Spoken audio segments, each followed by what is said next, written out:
Hello friend, welcome to my new vlog. कैसे हो आप सब? आशा करते अच्छे होंगे। तो दोस्तों बने रहिएगा, आज के व्लॉग में देखते हैं क्या होता है।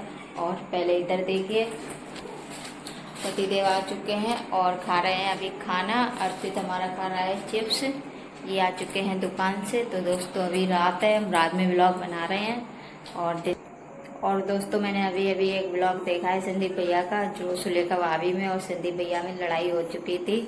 और वो किस वजह से हुई थी, पहले तो हुई थी रेखा भाभी से और सुलेखा भाभी से।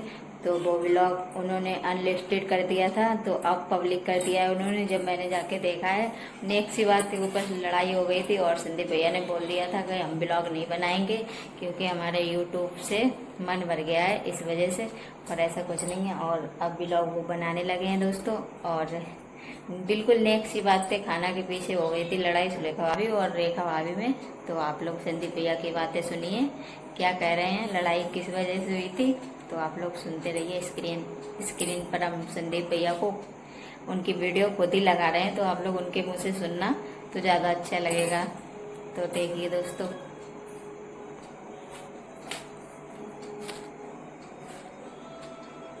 तो अब आप लोगों को बताते हैं रेखा भाभी और सुलेखा बीच में क्यों झगड़ा हो गया, किस बात को लेकर हो गया। और हालांकि तंगड़ा वाला नहीं हुआ, लेकिन फिर भी हो गया है थोड़ा बहुत। अगर बोले तो गांव की भाषा में बोलें, जो लेडीजों के बीच में जो मुँह चावर हो जाती है वही हो गया है थोड़ा बहुत। हालांकि हम मौके पर थे नहीं घर पर, हम तो मार्केट गए थे कुछ काम की वजह से। और जैसे ही हम लौट के आए मार्केट से तो घर पर शांति दिखी। जैसे पहले एकदम सब लोग हंसी खुशी से, वो मॉल नहीं दिखा तो मुझे लगा पता नहीं क्या। मम्मी से पूछी हमने क्या हुआ, मम्मी ने बोला आज दोनों में खटक गई। मम्मी तो मेरी ऐसी आई है, आज दोनों बहनों में खटक गई। हमने क्या होगा, फिर भाभी से पूछे, फिर भाभी नहीं बोली। सुलेखा से पूछे, वो भी नहीं बोली। फिर मम्मी से पूछा, मम्मी को पता था, मम्मी घर पर थी इस वजह से। तो मम्मी ने बताया कि खाने को लेकर बात थी।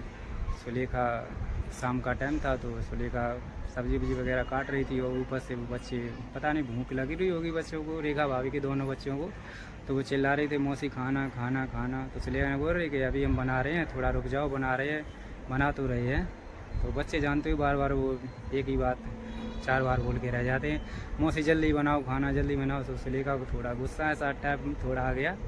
तो उसने बोल दिया कि सुबह से लेकर शाम तक खाना ही खाना पूरा होता है, परेशान हो जाते हैं खाना बनाते बनाते, बना तो रहे हैं खाना। तो भाभी उसी मौके पे आके तो वो छत पर आई होंगी, तो यहाँ पर वो खड़ी होंगी, यहाँ तक उन्होंने सुन लिया। तो देखा क्या हमारे बच्चों से बोल रही हैं, तो उनका थोड़ा बुरा लगा। भाई बुरा तो लगेगा जब ऐसा वो तो गई बच्चों के साथ में। अच्छे से समझाते थे, बच्चे बच्चे ही होते हैं। तो भाभी को बुरा लगा, तो भाभी ने तुरंत सुलेखा को जवाब दिया। तो इतनी में दोनों बहनों की आपस में हो गई। फिर तो आप सभी को पता ही है, जैसे थोड़ी बहुत लड़ाई झगड़ा की शुरुआत हो तो बहुत धीरे धीरे धीरे धीरे बड़ी बड़ी बातें होती चली जा रही हैं। तो कुछ सुलेखा ने भी ओवर बोल दिया, और दोनों लोगों से मुँह से फिर तो निकलता ही है कुछ ना कुछ। तो सुलेखा ने बोल दिया होगा, जब हमें कोई प्रॉब्लम होती है तो हमारा तो कोई नहीं देखने वाला होता है। और देखो ये तो बात ऐसी है, देखो चलो मानते हैं, जैसे सुलेखा को कोई प्रॉब्लम हो जाती है तो घर पर मम्मी होती हैं देखभाल के लिए, और वो तो खैर अकेली रहती हैं भाभी, तो इस वजह से उन्हें यहाँ पर आना पड़ा। और वो भी सुलेखा ही ने बुलाया था खुद कॉल करके कि दीदी यहाँ पर आ जाओ, यहाँ पर सब लोग देखभाल करेंगे। हालांकि ऐसी बात नहीं, तो जो बात सत्य है हम वही बताते हैं हमेशा। हम ऐसा नहीं है कि चलो बीवी है तो बीवी की तरफ दीदी करो, ऐसा कुछ नहीं है।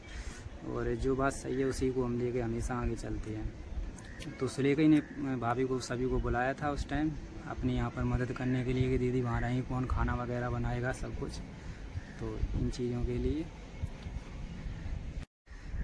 फिर मैंने समझाया सभी को, हमने चलो अब जो बात हो गई है। और सुलेखा को भी मैंने डांटा, उल्टा आके मैंने कहा बच्चों से ऐसा नहीं बोलना चाहिए, बुरा तो लगेगा। तुम्हारे बच्चों से कोई ऐसे बोले तो बुरा लगेगा, जब सुनोगे, अगर सुना ना होता उन्हें अपनी कानों से तो इतना बुरा नहीं लगता उनको, इस वजह से। तो कल भाभी भी उदास थी, और हालांकि सुलेखा भी थी, लेकिन अभी तक एक दूसरे ने किसी से कोई बोला नहीं है अभी तक। और वैसे भी भाभी बोल रही थी कि हमें आराम मिल जाएगा, हम यहाँ से खुद वैसे भी चले जाएंगे, क्योंकि बच्चों को यहाँ से छोड़ने जाना पड़ता है बाइक से डेली। यहाँ से लगभग 5 किलोमीटर दूरी पर, तब वहाँ से बस लेके जाती है बच्चों को उनको, क्योंकि यहाँ तक गाड़ी आती नहीं है स्कूल वाली, वहीं तक आती है जहाँ पहले भाभी रेंट पे रहती थी ना, वही रूम तक आती है गाड़ी। तो इस वजह से वैसे भी भाभी बोल रही है हमें आराम मिल जाए, नहीं थोड़ा अच्छे से, तो हम वैसे भी चले जाएंगे। अब ऐसा है देखो, जब घर में कोई प्रॉब्लम हो किसी सदस्य को तो एक दूसरे को देखना पड़ता है, एक दूसरे की प्रॉब्लम समझनी पड़ती है, थोड़ा सहन करना पड़ता है। और जो सहन नहीं करेगा तो कभी लाइफ में किसी की कभी बन ही नहीं सकती है, चाहे सगे भाई हो चाहे सगी बहन हो, कुछ भी हो। और थोड़ा बहुत बड़े को भी करना पड़ता है, थोड़ा बहुत छोटे को भी करना पड़ता है। और जिसकी गलती होती है तो उसको तो झुकना पड़ता ही है। अगर गलती की है आपने तो झुकना तो पड़ेगा, चाहे कुछ भी हो। गलती की है तो उसकी माफ़ी भी मांगनी पड़ती है। कल शाम को सुलेखा ने भी नहीं खाना खाया और भाभी भी नहीं खा रही थी, तो भाभी ने थोड़ा बहुत खा लिया क्योंकि उनकी दवाई वगैरह चल रही थी इस वजह से। लेकिन सुलेखा थोड़ी ज़्यादा गुस्से में आगे है, बहुत कल मनाया उसको, बहुत कुछ बोला, लेकिन उसने हरगिज़ खाना नहीं खाया। अब सुबह तो सुन लिया दोस्तों, ये लड़ाई थी संदीप भैया की, वो सॉरी सुलेखा भाभी की और रेखा भाभी की। तो इस वीडियो पे आपका क्या राय है तो कमेंट करके प्लीज़ ज़रूर बताना। और हमें तो हंसी आ रही है ऐसी बच्चों की लड़ाई पे, ये लोग इतना ज़्यादा गुस्सा हो जाते हैं दोस्तों। और सुलेखा भाभी ज़्यादा ही कुछ गुस्सा वाली है, रेखा भाभी ने भी बोल दिया था एक आध बार, पर अभी संदीप भैया से कोई दोनों लोगों में से एक भी लोग नहीं बोला है। और दोस्तों वीडियो कर रहे हैं एंड, वीडियो अच्छी लगी हो तो लाइक शेयर कमेंट और चैनल सब्सक्राइब कर देना और वीडियो को लाइक कर देना। मिलते हैं अगली वीडियो में, बाय बाय, गुड नाइट।